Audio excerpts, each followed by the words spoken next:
میں نے guest house بک کروا لیا تھا۔ اب مجھے نینا کا انتظار تھا کہ وہ کب تک تیار ہو جائے گی۔ گیسٹ ہاؤس زیادہ دور بھی نہیں تھا اور زیادہ قریب بھی نہیں تھا۔ اب میں دل میں یہ سوچ رہا تھا کہ نینا کو میں کہاں سے پک کروں گا۔ پھر میں نے کہا خیر جب اس کا فون آئے گا تو دیکھا جائے گا۔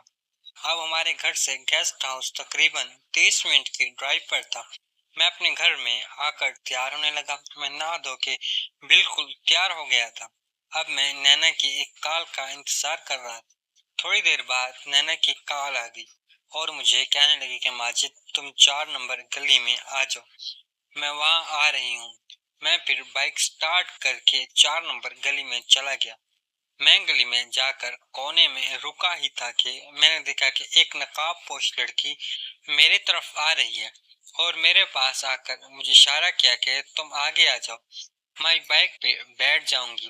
جیسے ہی نینا تھوڑی آگے چلی گئی، میں پیچھے سے بائک سٹارٹ کر کے اس کے قریب جا کے بریک مار دی۔ وہ فوراً میری بائک پر پیچھے بیٹھ گئی۔ پھر میں اسے لے کر روانہ ہو گیا۔ مجھے نینا کہہ رہی تھی کیا ہوا ماجد جی تم پریشان لگ رہے ہو۔ میں نے کہا یار نینا مجھے تھوڑا ڈر لگ رہا تھا، سمجھا کرو یار محلے داری ہے، ادھر لوگ بہت جانتے ہیں۔ مجھے نینا کہنے لگی کہ میں لڑکی ہو کر اتنا سب کچھ کر رہی ہوں اور آپ لڑکے ہو کر ڈر رہے ہو۔ میں نے کہا کہ نینا لڑکا ہوں اسی لیے تو ڈر رہا ہوں، لڑکی ہوتا تو بالکل بھی نہیں ڈرتا۔ نینا ہنسنے لگی، کہنے لگی واہ ماجد آپ نے تو کمال کی بات کر دی، مطلب لڑکوں سے زیادہ لڑکیاں آپ کی نظر میں دلیر ہوتی ہیں، آپ اس بات کو مانتے ہیں؟ میں نے کہا ہاں نا حقیقت یہی ہے، پیار محبت کے معاملے میں لڑکیاں ہی دلیر ہوتی ہیں، لڑکے تو پھٹو ہوتے ہیں۔ ہم اس طرح باتیں بھی کر رہے ہوتے ہیں اور اپنی منزل کی جانب بھی جا رہے ہوتے ہیں۔ میں نے کہا نینا میں تمہیں واقعی میں بہت اچھا لگتا ہوں۔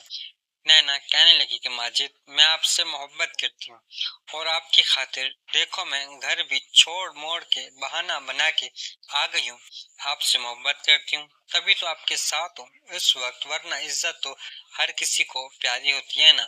اگر میرے بھائیوں میں سے یا میری امی ابو یا میرے کسی بھی گھر والوں میں سے کسی نے مجھے دیکھ لیا آپ کے ساتھ تو میرے لیے تو مسئلہ ہو جائے گا۔ میں نے کہا ہاں یار نینا یہ بات تمہاری بالکل درست ہے۔ نینا مجھ سے پوچھ رہی تھی کہ گیسٹ ہاؤس تو نہ کوئی مسئلہ تو نہیں ہوگا۔ میں نے کہا نہیں ان کی ذمہ داری ہوتی ہے۔ نینا کہنے لگی پھر بھی ایک دل میں ڈر خوف تو ہوتا ہے نا۔ میں نے کہا کہ نہیں یہاں پر نہیں ڈرو، بس مجھے محلے سے ڈر لگتا ہے، باقی کہیں بھی نہیں لگتا۔ اس نے کہا چلیں مجھے آپ پر پورا بھروسہ ہے، آپ نے اگر گیسٹ ہاؤس بک کروا لیا ہے تو یقیناً بھروسے والے ہی ہوں گے لوگ۔ میں نے کہا نینا میں ان لوگوں کو جانتا تو نہیں ہوں، لیکن ان کا یہ کام ہوتا ہے، ان کی ذمہ داری ہوتی ہے، اگر وہ لوگوں کے ساتھ 2 نمبری کریں گے تو پھر کون آئے گا ان کے پاس۔ میں نے جس دوست سے نمبر لیا ہے وہ اکثر آتا رہتا ہے۔ اس نے کہا کہ ہر چیز بہت پرفیکٹ ہے۔ ہم باتیں کرتے کرتے گیسٹ ہاؤس پہ پہنچ گئے۔ میں نے پہنچنے سے پہلے ان کو کال ملا دی۔ ہمارے جانے سے پہلے ہی ایک لڑکا دروازے پر کھڑا تھا، فوراً ہی میری بائک دیکھی تو اس نے دروازہ کھول دیا اور میں بائک کے ساتھ ہی اندر چلا گیا۔ اس نے پھر دروازہ بند کر دیا۔ میں نے جا کر اندر بائک پارک کی اور پھر وہ لڑکا ہمیں ایک آفس میں لے گیا، وہاں ہماری انٹری کی اور پھر ایک روم کی چابی لے کر ہمارے ساتھ ہی اور کہنے لگا کہ یہ آپ لوگوں کا روم ہے۔ اس نے ٹائم ٹیبل بھی لکھ دیا تھا۔ ہم لوگ جیسے ہی روم کے اندر گئے تو بہت ہی بہترین قسم کا روم بنا ہوا تھا، ہر چیز پرفیکٹ تھی، جیسے میرے دوست نے مجھے بتایا تھا بالکل ویسے ہی محل نما کمرہ بنا ہوا تھا۔ میں نے کہا نینا یہاں بیٹھو۔ نینا بیٹھ گئی اور میں نے اپنا ہیلمٹ اتارا اور وہ بھی سائڈ پہ رکھ دیا اور اپنا سامان جو بھی تھا وہ نکال کے ایک سائڈ پہ رکھ دیا اور کمرے کو لاک لگا دیا اور میں نے کہا نینا ریلیکس ہو کر بیٹھو۔ اس نے بھی اپنا دوپٹہ اتار کر رکھ دیا اور ریلیکس ہو کر بیٹھ گئی۔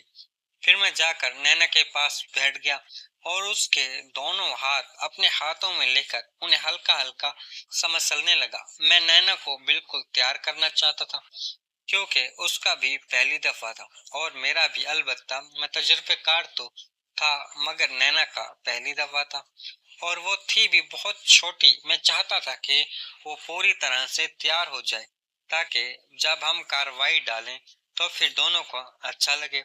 ایک دم نینا نے میرے ہاتھوں سے اپنے ہاتھ ہٹا دیے اور مجھے کہنے لگی کہ ماجد، آپ مجھے چھوڑ تو نہیں دیں گے؟ میں اپنا سب کچھ آپ پر قربان کر رہی ہوں، اپنی عزت، اپنی نفس، سب کچھ آپ کے ہاتھ میں دے رہی ہوں۔ میری عزت کا خیال رکھیے گا۔ میں آپ کی بغیر کسی کے بارے میں سوچ بھی نہیں سکتی۔ میں آپ سے بے انتہا محبت کرتی ہوں اور اب میں آپ کے بغیر رہ بھی نہیں پاؤں گی۔ مجھے آپ سے شادی کرنی ہے اور آپ کے ساتھ پوری زندگی گزارنی ہے۔ اب میں نینا کو کیا کہتا کہ میں تو بس صرف تمہیں استعمال کر رہا ہوں۔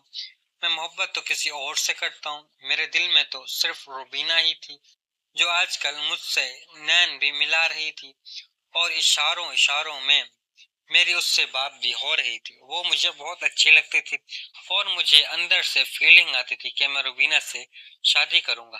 اب کیونکہ روبینہ نے بھی گرین سگنل دے دیا تھا، مجھے یقین ہو گیا کہ میں روبینہ کو پار کر لوں گا اور اس سے شادی کر کے اس کے ساتھ ہی پوری زندگی گزاروں گا۔